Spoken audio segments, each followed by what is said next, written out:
The Princess Diaries 2 by Meg Cabot. Retold by Anne Collins. Chapter 1. The Private Diary of an Ordinary Teenager. My name is Mia Thermopolis, and this is my diary. Some things about my life are very ordinary. I'm 14 years old, and I live in New York City. I live in an apartment in Greenwich Village, on the west side of the city. I live with my mom, Helen, and my cat, Fat Louie. My mom is an artist. She paints pictures. I'm a freshman, a 9th grade student at Albert Einstein High School. My friends Tina Hakeem Baba, Shamika Taylor, Ling Su, and Lily Moskovitz are also in the 9th grade. Lily is my best friend. Other things about my life aren't ordinary at all. Last month, I heard some amazing news. I'm not just an ordinary teenager. I'm also a princess.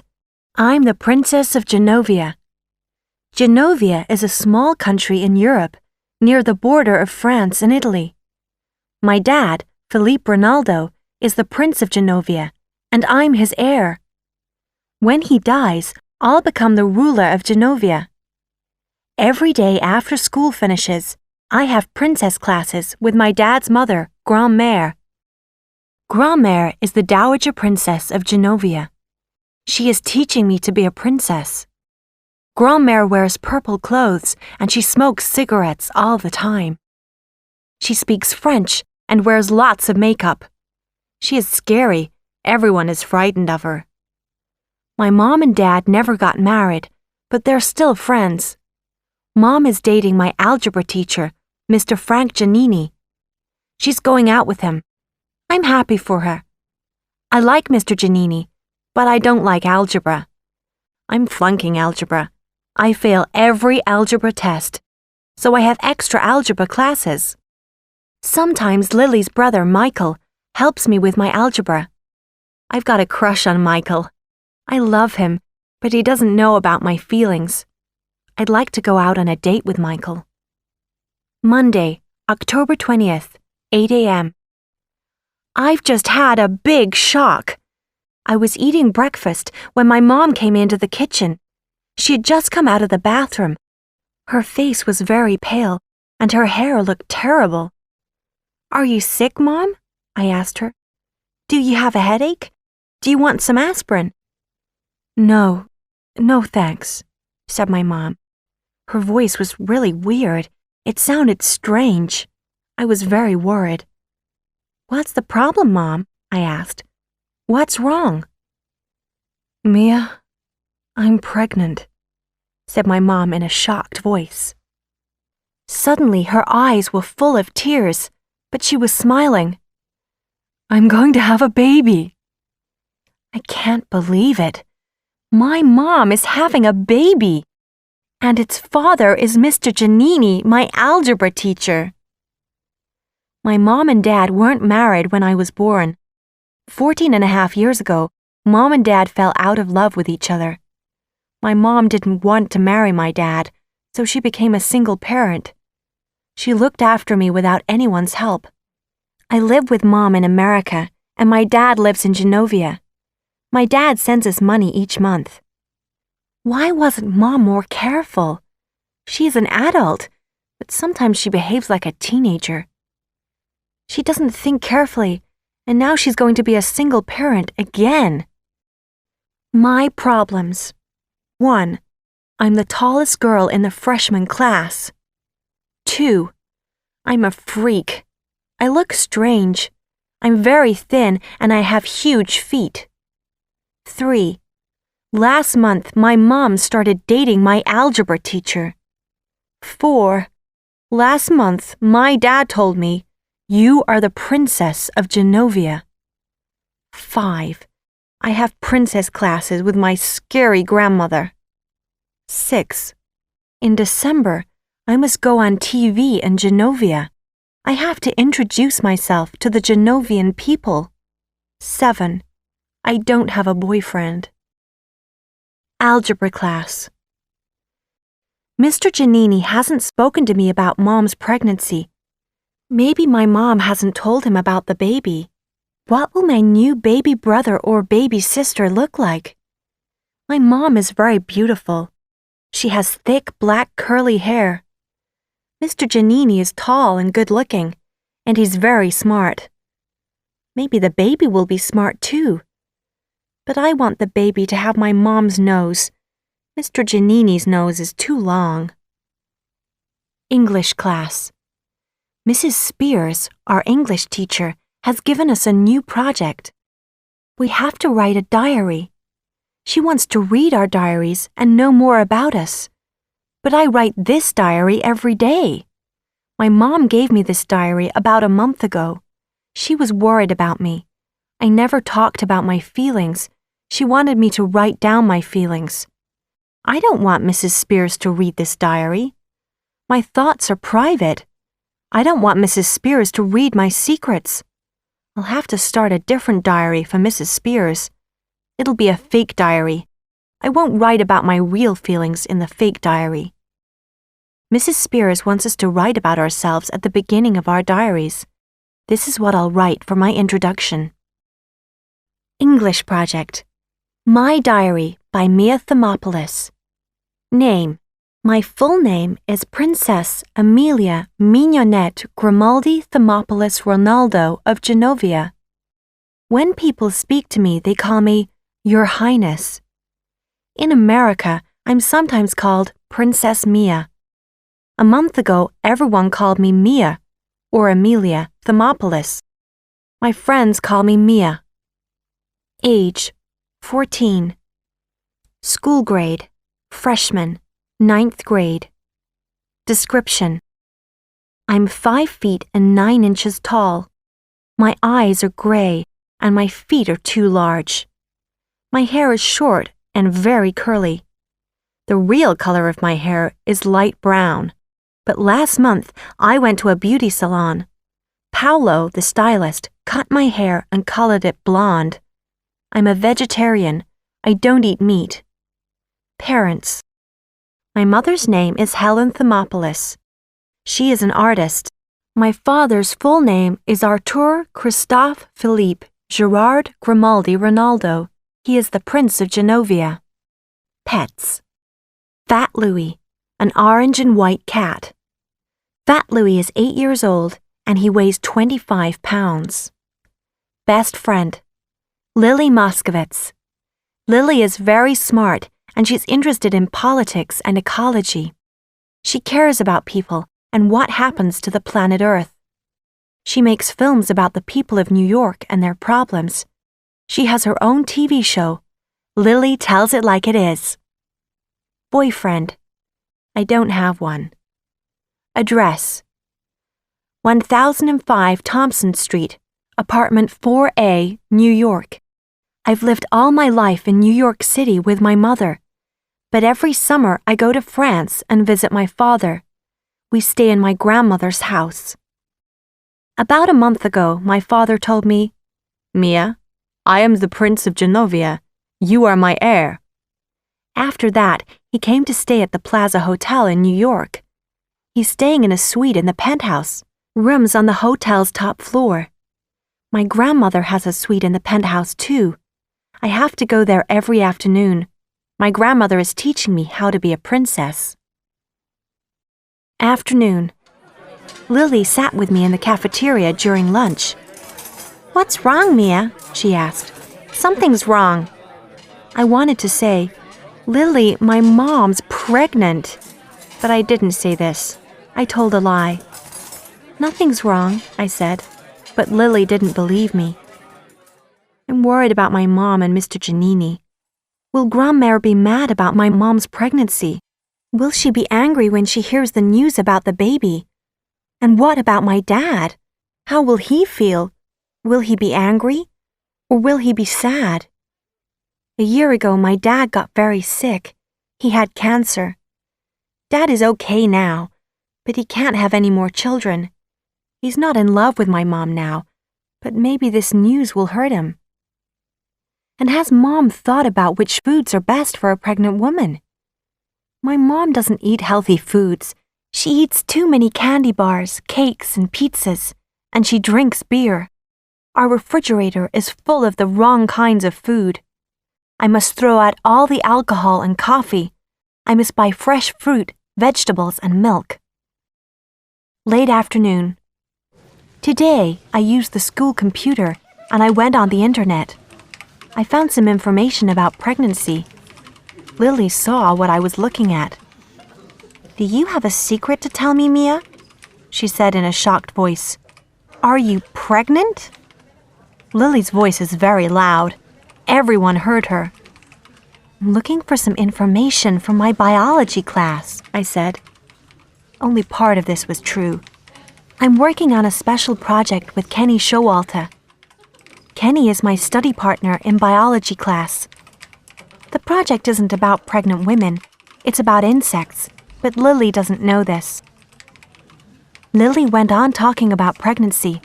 I was very embarrassed because her brother, Michael, was sitting with us. He heard our conversation. I wanted Lily to shut up. I've liked Michael for a long time, but he doesn't know this. He's a senior student. He's older than me. He's very smart, and he's kind. He's also good-looking, and he has a gorgeous body. But Michael doesn't notice me at all. I'm just his younger sister's best friend. Chapter 2. Grandma's Surprise. Monday, October 20th, after school. When I got home, there was a phone message on the answering machine. Grandma had called while we were out. "My plans have changed," she said in her message. "I was going away for a few days, but now I have decided to stay in New York. Call me back immediately, Amelia. I have a surprise for you." What is Grandma's surprise? It's something horrible, I'm sure. I'm not going to call her back.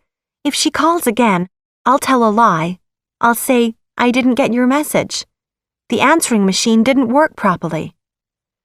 Early evening. Grandma called again. "Come and have dinner with me and your father tonight at the Plaza Hotel," she said. "I'll tell you about your surprise then." My mom has invited Mr. Giannini to our apartment this evening. She's going to tell him about the baby. I will go to the plaza and have dinner with Dad and Grandma. Late evening, 11 p.m. I now know all about Grandma's surprise, and I don't like it. I'm going to be on a TV show called 24/7. Lots of people in America watch this show every week. 24/7 is very popular. Grandma spoke to the people who work on the show. She made an arrangement with them. I'm going to be interviewed by Beverly Bellerive. Beverly is going to ask me questions about being a princess. The interview will be filmed next Saturday. I don't want to be on the 24/7 show. But Grandma won't listen to me. "You have to tell everybody about Genovia," she said. "Then lots of tourists will go there.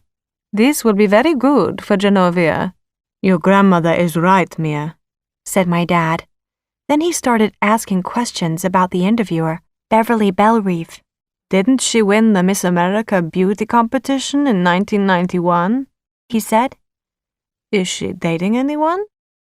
My dad likes beautiful women. "Where will the interview be filmed?" I asked. "Will it be filmed at my apartment or at the Plaza Hotel?" Then I thought about my mom and Mr. Giannini. What will Mr. Giannini say when Mom tells him about the baby? I said to myself. Will he be happy? When I got back to the apartment, the door to my mom's bedroom was closed.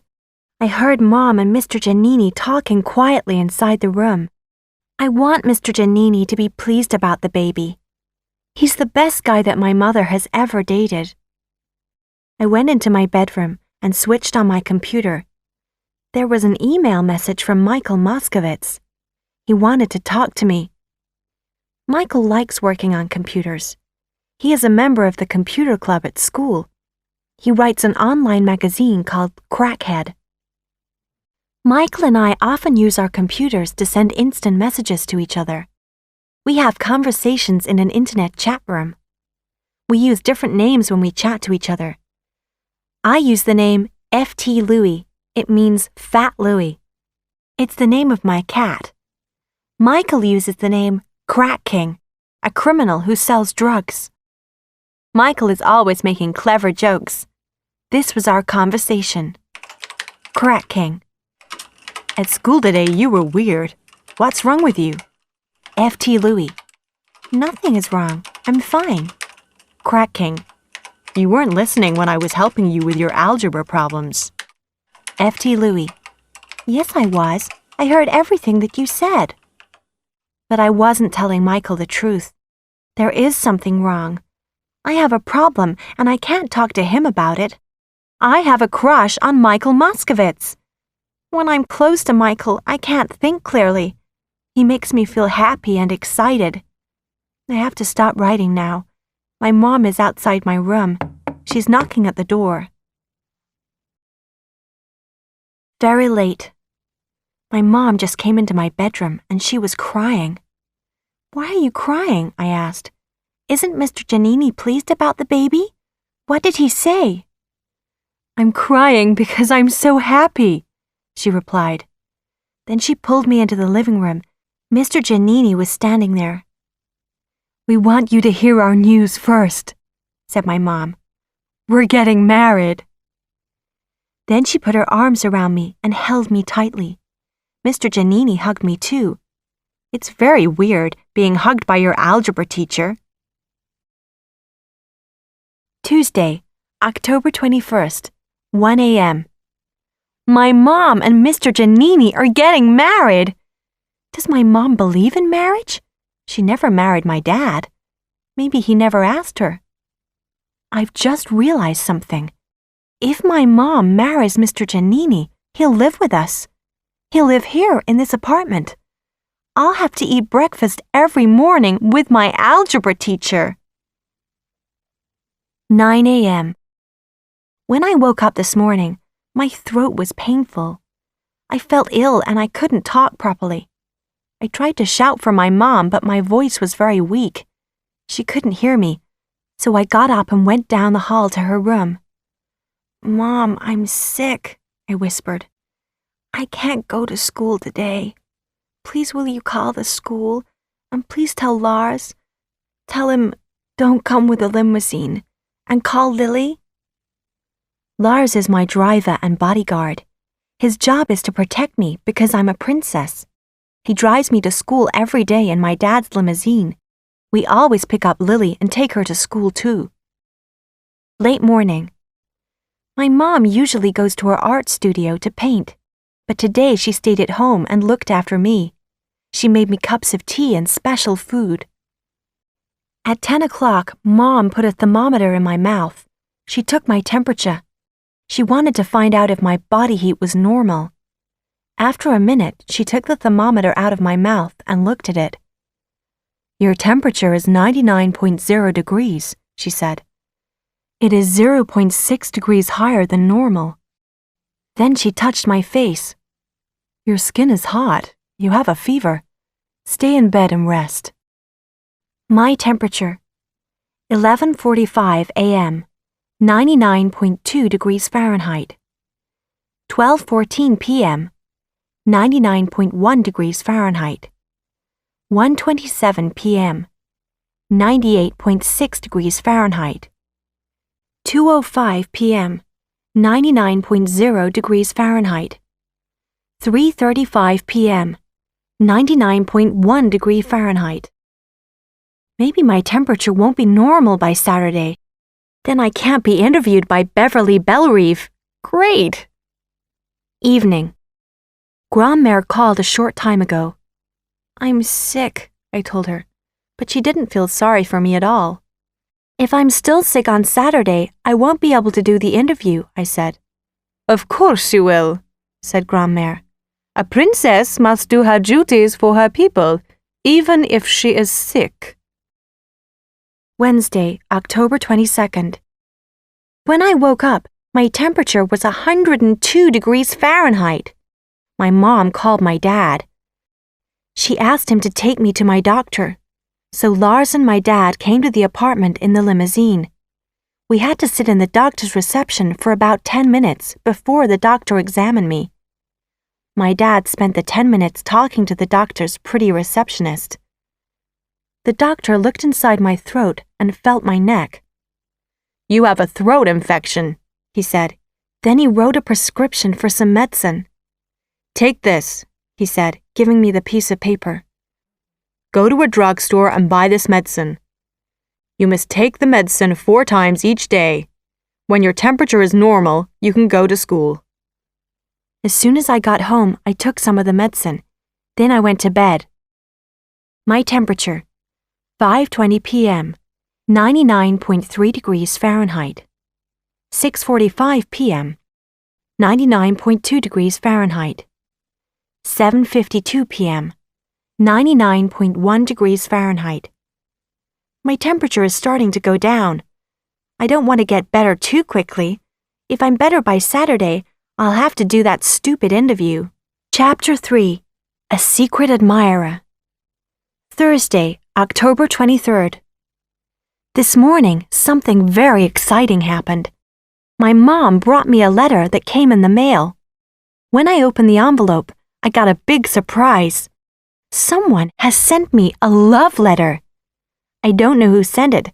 There was no name at the end. It was from a secret admirer. The person wanted to keep his name a secret. The letter was signed, "A Friend." It was printed on a computer. There was no handwriting on it. This is what it said. Dear Mia, I feel strange writing this letter, but I'm too shy to talk to you. I can't tell you my real feelings, so I'm writing my feelings in this letter. I've liked you for a very long time. I liked you before you became a princess. I'll always like you. Sincerely, a friend. I've never had a letter like this before. Is it from Michael Moskowitz? I hope that it is. But Michael sees me nearly every day, and he's never spoken to me about his feelings. If the letter isn't from Michael, who sent it? I want to call Lily, Tina, and Shamika and tell them about the letter, but they are in school. I can't be sick now. I have to get well immediately. I want to go back to school and find out about this letter. My temperature, 10:45 p.m., 99.2 degrees Fahrenheit. 11:15 p.m., 99.1 degrees Fahrenheit. 12:27 p.m., 98.6 degrees Fahrenheit. Yes, I'm getting better. 2:05 p.m., 99 degrees Fahrenheit. Oh no, my temperature is going up again. 3:35 p.m., 99.1 degrees Fahrenheit. I'm not getting better. Why is this happening to me? Late afternoon. Lily came to the apartment after school. She bought some homework for me. I didn't tell Lily about the letter. I won't tell anyone. The love letter is very private. Maybe Michael did write it. If he wrote it, he won't want everyone to know about it. Lily sat on my bed and we watched a movie on TV. The movie was about a handsome boy who fell in love with a girl. Later, the boy found out that the girl was a princess. Her story was just like mine. But the girl in the movie couldn't marry the handsome boy. Her father had arranged for her to marry a prince. Maybe my dad has arranged a royal marriage for me too, I said to Lily. So I can't fall in love with a handsome actor or your brother Michael. I'll have to marry someone like Prince William and live in Britain. Lily looked at me. Then she went into the living room. My father was sitting there reading a newspaper. He was looking after me for a few hours. My mom wasn't in the apartment. She didn't want to tell Dad about her marriage to Mr. Giannini or her pregnancy. She had gone shopping. Mr. Ronaldo, I heard Lily say, is Mia secretly engaged to be married? Is she going to be married to a prince or a millionaire? No, of course not, said my dad. Lily came back into my bedroom. "You're worried about falling in love with an actor. I understand that," she said. "But why did you talk about love and my brother Michael?" Immediately, I realized my mistake. I don't want Lily to know my feelings about her brother. I didn't answer her question. Evening. After dinner, I switched on my computer and read my email. Lots of my friends had sent me messages. There was a message from Tina Hakim Baba. "Get well soon," she said. Another friend, Shamika, sent me an invitation to her party. Michael had sent a message too. It was a little film with a cat in it, a cat like Fat Louie. The cat was dancing, and it was really cute. Michael had signed the message, "Love, Michael." Did Michael send me the love letter on Thursday? Is he the shy friend? I don't know. The word love wasn't in that letter.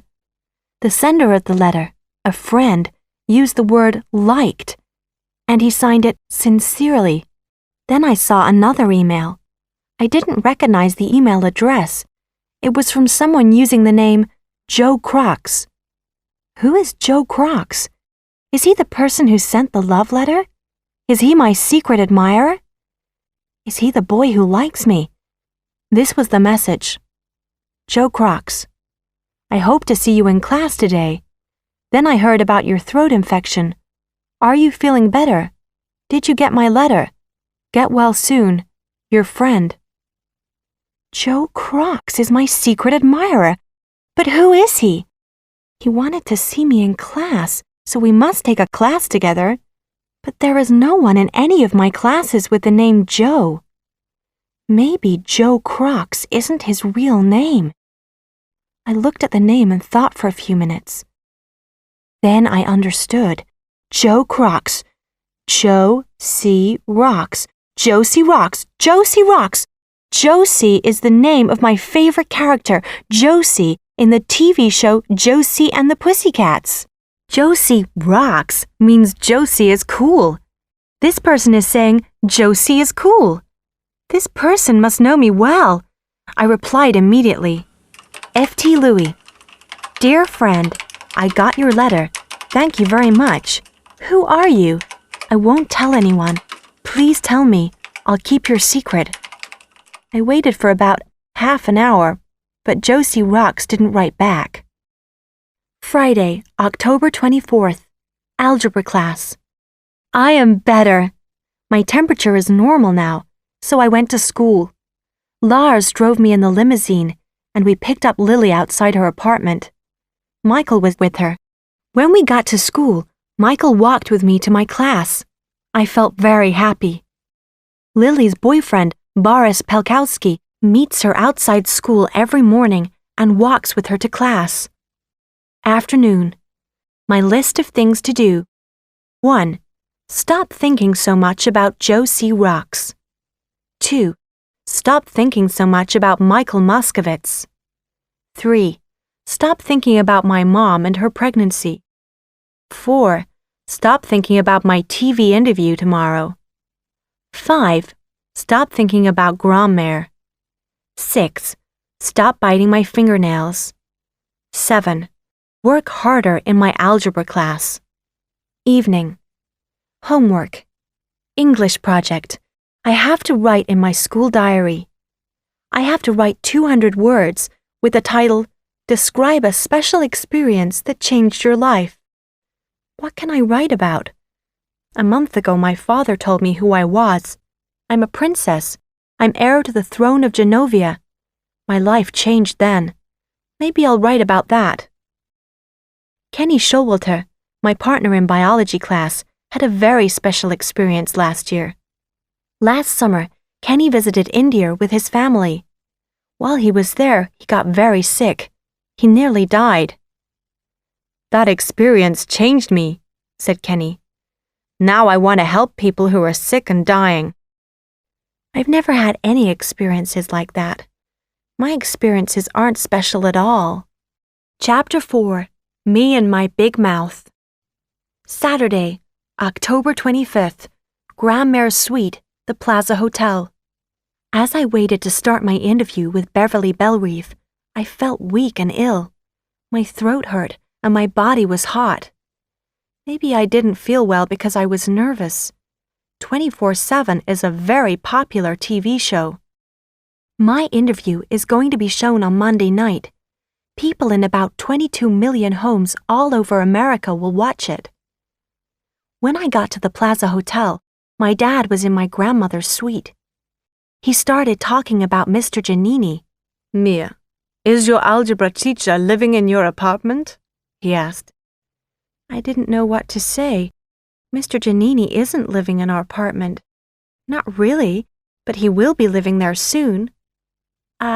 No, I said. Dad looked happy when he heard that. But will he be happy when he finds out about Mom's marriage to Mr. Giannini? Will he be happy about Mom's baby? The interviewer, Beverly Bellerive, arrived at the suite. She's very smart and very beautiful. My dad likes her very much. He smiled a lot when he talked to her. She smiled too. Lots of women like my dad. He's rich, and he looks like Captain Jean-Luc Picard in the TV show Star Trek: The Next Generation. 7 p.m. In the limousine. I'm feeling much worse. The interview was awful. I made a really bad mistake. My dad and Grandmère watched while Beverly Bellerive interviewed me. At first, everything went really well, but then I said a stupid thing. And because of this, my dad knows about Mom and Mr. Giannini. I didn't want this to happen. I was just so nervous. Beverly was nice to me, but I couldn't think clearly, and my answers were too long. We talked for about an hour.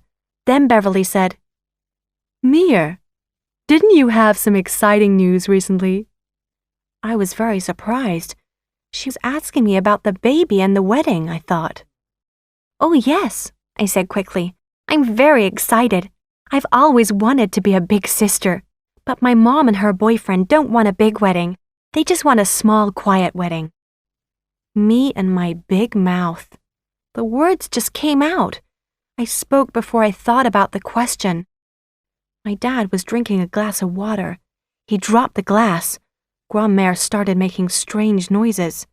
Suddenly, I realized what I'd said. Oh no, I thought. I've said the wrong thing. Beverly wasn't talking about my mom. She didn't know about my mom's marriage to Mr. Giannini, and she didn't know about the baby. Beverly was talking about my work at school. I'd got a very good grade in my last algebra test. My dad put his hands on his head. His face was pale. He looked shocked. What will my mom say when she finds out? Don't worry, Mia, my dad said. I'll explain to your mother what happened. It wasn't your fault. I don't know what I said in the rest of the interview. I don't remember what other questions Beverly Bellerive asked me. I'm not jealous of Mr. Giannini, my dad said to me later. I'm pleased for your mother. She and Mr. Giannini will be very happy. He said that, but I don't believe him. I'm going straight from the hotel to Lily's place. She's asked all her friends to go to her apartment. We're helping her to make a film tonight. It's about teenagers behaving badly. Maybe I can stay at Lily's place tonight. I don't want to go home and see my mom yet. I'll wait until Dad talks to her. Sunday, October 26th, 2 a.m., Lily's bedroom. I did a very stupid thing tonight. I was with Tina, Shamika, and Ling Su at Lily's apartment. Lily gave me a dare. She told me to do something stupid and dangerous. I want to film some teenagers behaving badly, she said. If I ask you to do something stupid, will you do it? What's the dare? I asked. I dare you to drop an eggplant onto the sidewalk from my bedroom window. You won't do it. You're good. You never behave badly. I'll do it, I said at once. I accept the dare. It was a very stupid thing to do. Lily's family live in an apartment 16 floors up from the street. It's extremely dangerous to drop anything out of high windows in New York City.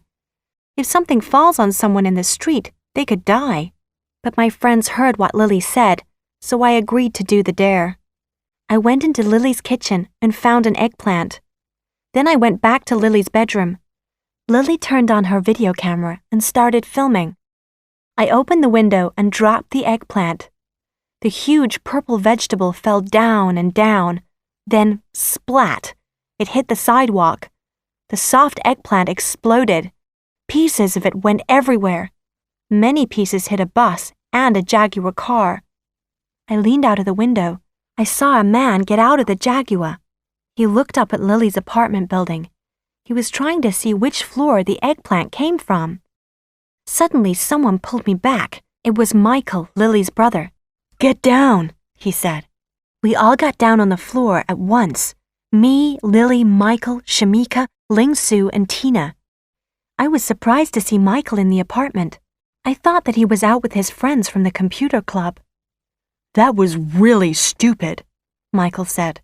"It's against the law to drop things out of windows in New York City. You could kill someone." "Oh, don't be silly, Michael," said Lily, laughing. "It was only a vegetable." "I'm not joking, Lily," said Michael angrily. "I'm very serious. If anyone saw Mia do that, she'll be in big trouble. Maybe the police will arrest her. You mustn't keep that film, Lily. No one must see the Princess of Genovia behaving so badly." I was very pleased. Michael was trying to help me. Maybe he didn't write the love letter, but he does care about me a little. Chapter 5. Wedding Plans. Sunday, October 26th, 7 p.m. I was worried. I told the secret about my mom and Mr. Giannini. I didn't want to leave the Muscovitz's apartment this morning. I always feel relaxed and comfortable at Lily's place. Lily and her family are ordinary people with normal problems, but my family is weird and our problems are always difficult. I was surprised when I got home. My mom was happy to see me. "Don't worry, Mia," she said. "Your dad's talked to me about the TV interview. Everything's okay. I understand." We sat down and made plans for her wedding. My mom wants to get married near the time of Halloween. Then Lily called. "You've done an interview for 24/7 and it's being shown on Monday," she said. "Why didn't you tell me?" "How do you know about this?" I asked in surprise. "There are TV commercials advertising it," said Lily. "They're saying Princess Mia, America's royal princess, has been interviewed by Beverly Bellerive." "Why didn't you tell me?" Lily asked again. "I didn't think that it was important," I said. "You didn't think that an interview with Beverly Bellerive was important?" said Lily. "Beverly Bellerive is America's top TV journalist. She's great." "Oh," I said. "She just seemed like a nice lady." 9 p.m. I've had another email from Josie Rocks.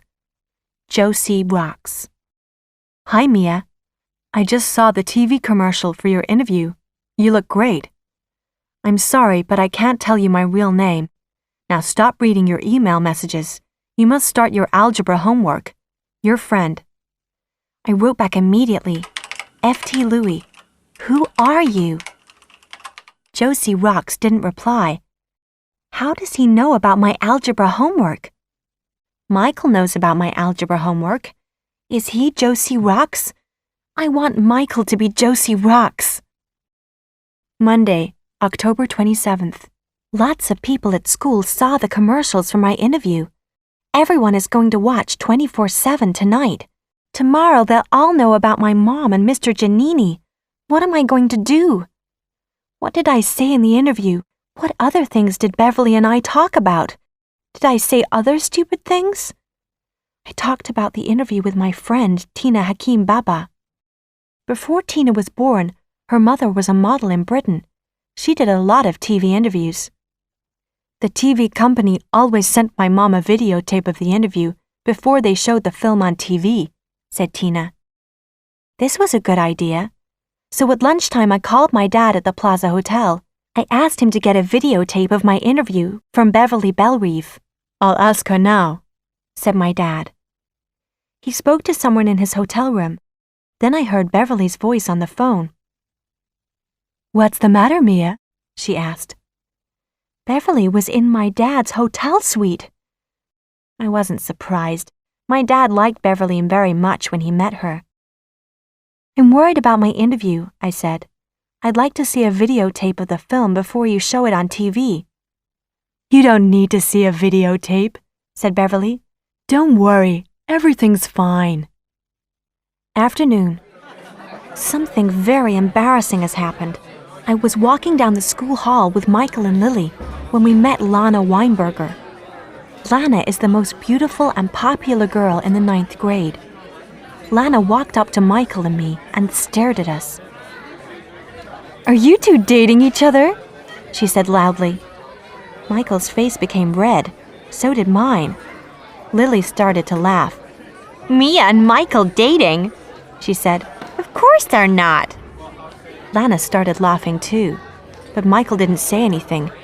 He was putting his books in his bag. After school.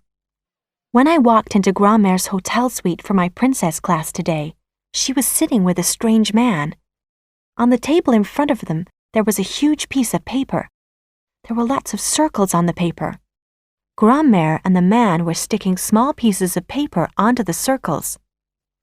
What are you doing, Grand-Mère? I asked. Oh, Emilia, this is Vigo, said Grand-Mère, pointing to the man. He's come here from Genovia. He plans all the important events in Genovia. He's helping me to plan your mother's wedding. Grand-Mère, I said, can I talk to you privately for a moment, please? No, said Grand-Mère. If you have anything to say, you can say it to Vigo, too. Vigo jumped up from his chair and rushed over to me. He was very short, and he spoke excitedly. I'm delighted to meet you, Your Highness, he said. It's nice to meet you, too, I said. But my mom and Mr. Giannini want a small, quiet wedding. I'm sure of that. Nonsense, said Grand-Mère. Emilia, you are a member of the Genovian royal family. One day you'll be the ruler of Genovia. Your mother must have a big wedding. The marriage will take place in the white and gold room here at the plaza. Then there will be a party in the grand ballroom. Grand-Mère, I said. Mom and Mr. Giannini don't want a big wedding and a large party. Why not? Said Grand-Mère in a surprised voice. Your father is paying for everything, of course. Maybe I'll call Dad about this, I said. You can't, said Grand-Mère. He's gone away with his new girlfriend. She's that interviewer, Beverly Bellerive. Now look, Emilia, this will be your mother's wedding dress. She held up a picture of a dress with a huge skirt. It was the kind of dress that my mom hates. Grand-Mère, I said, you are working very hard, but my mom really doesn't want a big wedding. Grand-Mère didn't listen to me. Tell Emilia about the food for the wedding, she said to Vigo. Vigo started describing the food. Then he described the music. After that, Grand-Mère and Vigo showed me the white and gold wedding invitations. I looked at the date on the invitations. It said Saturday, November 1st. Wait a minute, I said. Is the wedding this Saturday? That's in less than a week. Yes, said Grand-Mère. What if the guests are busy? What if they have other plans for that day? The wedding has to be soon, said Vigo. Your mother must be married quickly. In a few weeks her pregnancy will show. Grand-Mère has even told Vigo about my mom's baby. That's great. That's really great.